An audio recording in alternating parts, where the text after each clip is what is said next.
নমস্কার, আমি বক্সার টিভির পক্ষ থেকে আরেকবার আপনাদের সামনে উপস্থিত হলাম। সবাইকে আমার সাদর নমস্কার আবেদন জানিয়ে এই অনুষ্ঠান শুরু করছি। এই প্রতিবেদন গত 6-7 তারিখে আমি কলকাতায় ছিলাম। কলকাতায় অলিতে গলিতে একটা শব্দ শুনতে পেলাম, যদিও সেটা সরকারি কিনা আমি জানি না, সরকারি হওয়ার সম্ভাবনাও যথেষ্ট কম। তো নিয়োগ নাকি আপাতত সরকারি ক্ষেত্রে বন্ধ থাকবে। এই নিয়ে কলকাতায় অলিতে গলিতে ব্যাপক আলোচনা আছে। কথাটা সরকারিভাবে ঘোষিত না হলেও আমি কিন্তু বিশ্বাস করি যে অঘোষিত হলেও সরকারি চাকরিতে নিয়োগ আপাতত বন্ধই থাকবে। কারণ গত 1 তারিখে নির্বাচনের জন্যেও দিদি বলেছেন যে তার হাতে 10 লাখ চাকরি আছে, কিন্তু আমি জানি উনি 1 লক্ষ বাংলার বেকারের সরকারি ক্ষেত্রে চাকরি দিয়েও বেতন দিতে পারবে না।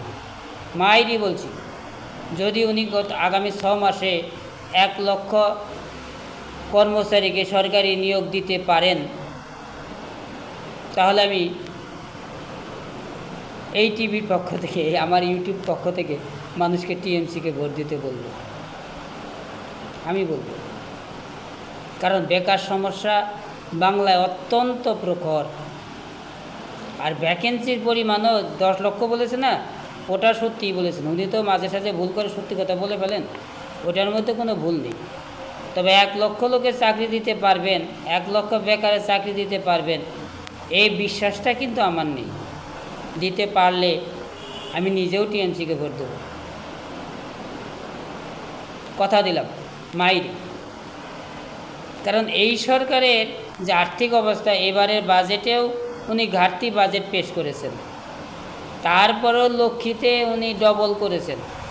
লক্ষ্মীর টাকা ডবল দিতে গেলে 500কে 1000, 1000কে 1200, তাহলে আরও অন্তত 25,000 কোটি টাকা আনুমানিক, আমি হিসেব দেখিনি পরিষ্কার, এটা আনুমানিক 25,000 কোটি টাকা আরও অতিরিক্ত লাগবে।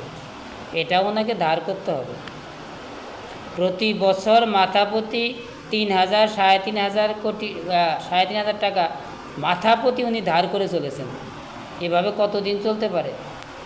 অসম্ভব।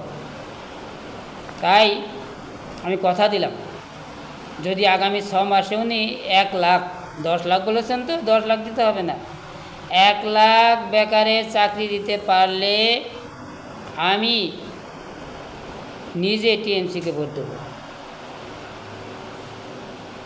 নমস্কার, বক্সা টিভির পক্ষ থেকে আমি উৎপল সূত্রধর।